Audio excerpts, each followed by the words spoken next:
For more on Europe's debt crisis, we're joined by Sarah Hewin, a senior economist at Standard Chartered. Welcome to the program, Sarah. So what did you make of Trichet's and the ECB's decision yesterday? Well, the Bank of England decision did come as a bit of a surprise. The quantitative easing had been anticipated, but probably not as early as this month. I think many people, like us, had expected that they would wait until next month and use the inflation report as a way of explaining their decision. From the point of view of the ECB, I think that boosting liquidity was always going to be key for them, and they did it in spades. Now the question is, will they cut rates next time round? Is this going to be enough? Surely not from the ECB. Well, the economy is certainly showing signs of slackening off.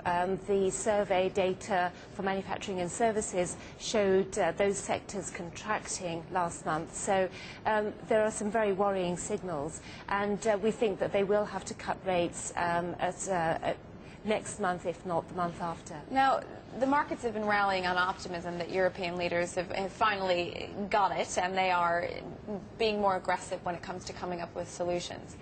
Do you think that that optimism is merited? Well, there are two key factors that need to be dealt with. The first is the sovereign crisis. The second is the banking sector, the funding crisis. And we seem to be moving very, very slowly in the right direction on both fronts. For the sovereign crisis, the new powers of the EU bailout facility, the EFSF, should provide precautionary loans. They should help to limit contagion if the Greek situation escalates. For the banking situation, it's a matter really of governments coming in and recapitalising, and grudgingly that does seem to be moving in the right direction. Is that going to be enough, governments going in and recapitalising their banks, or are we going to have to see bigger write-downs on Greek debt, perhaps write-downs on Irish, Portuguese, maybe even Italian debt as well, before this thing really gets under control? Well, in terms of the Greek debt, then it looks as if that's already happening. Exactly. We're restructuring on the banking side, and banks are being asked to take more of a haircut than the 21% that was originally planned. In terms of whether this carries on elsewhere, well, I think Greece is in a different situation. Greece is insolvent. Other countries have liquidity problems, and that's largely to do with confidence. If we look at Ireland, the situation there is improving. For countries recapitalising their banks, that's certainly doable. The worry is, of course, that for somewhere like France, they're nervous about losing their AAA rated status. So the extent to which they put new finance into their banks may start to make the ratings agencies more concerned. Figures out today will likely show America's jobless rate remains stubbornly high. Economists surveyed by Bloomberg say gains in September payrolls will not be enough to dent the 9.1% unemployment level. They predict monthly non-farm hiring climbed by 55,000 last month. That's after growth stagnated in August. The Labor Department report is one of the world's most keenly watched economic indicators, seen as a barometer for the global recovery. Well, we're going to get that report an hour before the Wall Street Open at 1:30 p.m. London time. Let's see what senior economist Sarah Hewin of Standard Chartered makes of it. So are you expecting 55,000, or are you expecting something a bit better? That's broadly what we're expecting as well. And on the private sector payrolls, we'd expect to see something like 90,000. Of course, what's happening is that the private sector is creating jobs, albeit at a rather anemic pace, but governments are sacking people. So in that extent, the net effect is relatively muted. 55,000 is pretty pathetic, isn't it? I mean, at what point are we going to see it start moving higher? Where do you see it in the months ahead? Well, we think that we will see an improvement in the months ahead, but only very, very gradual, and not enough to make much of a dent in the unemployment rate. The problem is that as we see jobs being created, we're seeing a higher participation rate, and that in its own right means that the unemployment rate is likely to stay round about this 9% level over the next few months. Is there any prospect for optimism? I mean, is the Obama administration going to get any form of its jobs stimulus through? Is that indeed the right course of action anyway?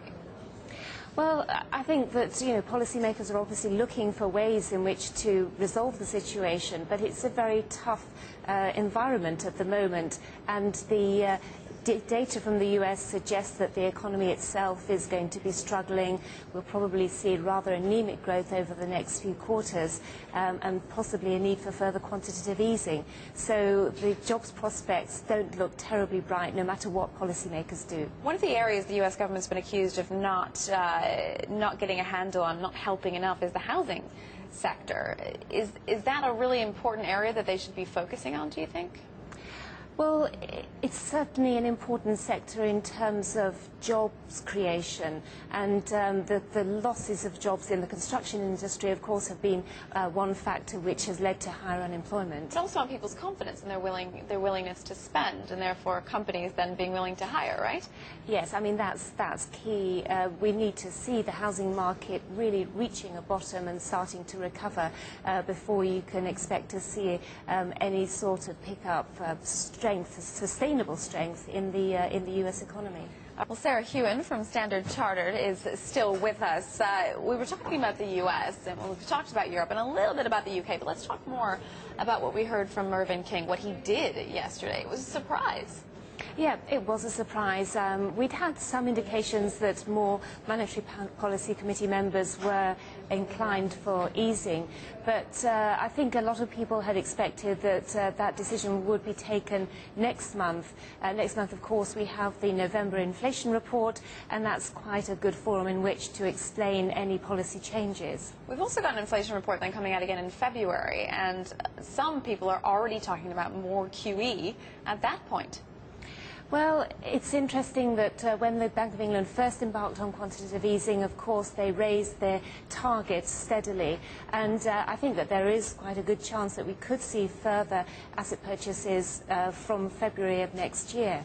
And why is this necessary? I mean, has the UK gone too hard, too fast with its austerity measures? Or is this more about what's happening in the rest of the world? Well, if you listen to what King was saying yesterday, he was blaming both factors.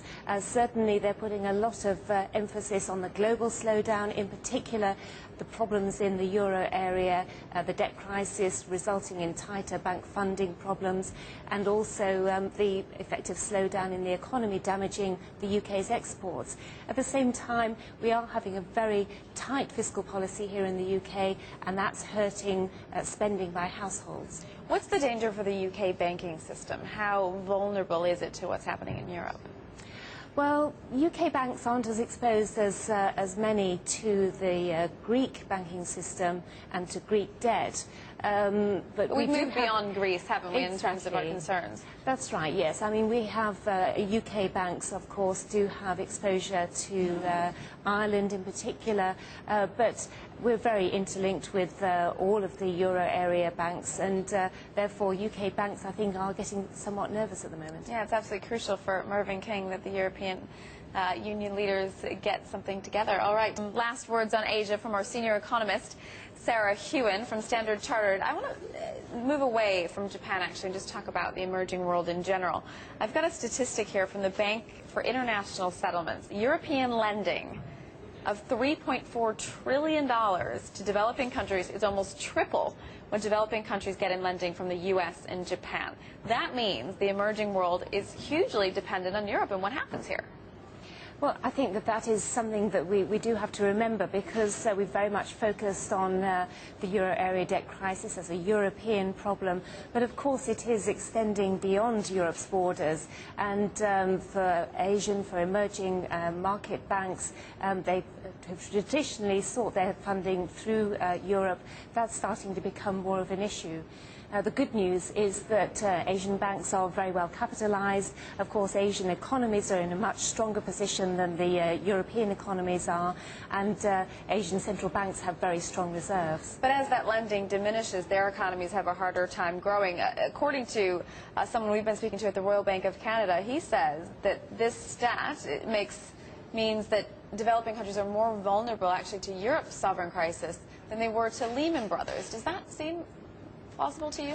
Well, I think certainly in terms of the sort of cross flows that there are between Europe and emerging markets and Asia in particular, that probably is quite right.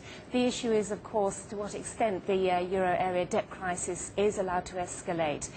Lehman's happened and caused a huge ruction across the world. The hope is that policymakers across the euro area will, in fact, sort things out before we get to that stage. When do you think we're going to get them sorting something out, just quickly? Do you think we're going to get a comprehensive deal by November, by the G20 summit in Cannes? I think we will. We're already seeing the EFSF being ratified, and we're seeing governments now more prepared to recapitalise their banks. So I think we are on the up. Well, we'll end on that positive note. Sarah Hewin from Standard Chartered, thanks so much for being on the programme.